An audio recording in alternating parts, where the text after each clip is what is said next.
Pemirsa Polda Bali sampun ngawit ngemargiang operasi Ketupat Agung warsane mangkin nantuk melaksanayang apel pasukan megenah ring lapangan niti Mandala Renon dan Pasar. Tetujuannya antuk ngerakse keteraptian selami arus mudik nyangre pengerau Idul Fitri melarapan nedunang 5 tali samas personil Polri TNI Turbage sane mepaiketan. Ketupat Agung warsane mangkin kapimpin langsung Kapolda Bali, Irjen Polisi Putu Jayan Danuputra sarang Gubernur Bali Wayan Koster. Kapolda Bali mausang wenten 5 tali samas jadi personel gabungan kata Dunang untuk memargiang operasi Ketupat Agung sane kemargiang ring ketiga pos pelayanan sejebak Bali.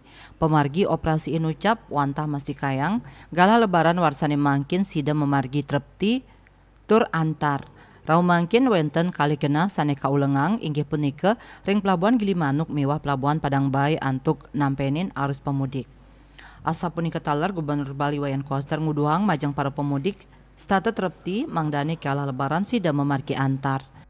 Kami menggelar operasi Ketupat Agung 2023 ini dengan melibatkan kekuatan 5.400-an personil terdiri dari 2.600 sampai 2.700 dari Polri dan instansi terkait sekitar 2.500 personil. Kalau personil Kodam dan Udayana khususnya wilayah Bali yang sesuai permintaan dari Polda itu akan kita siagakan 1.000 orang. Itu akan membantu. Jadi supaya dipahami bahwa tugas TNI dalam hal ini adalah perbantuan kepada Polri atas permintaan personil.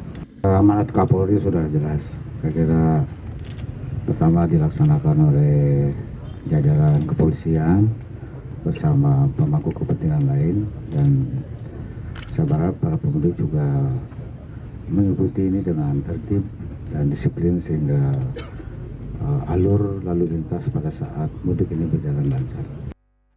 Raiswantara Bali TV.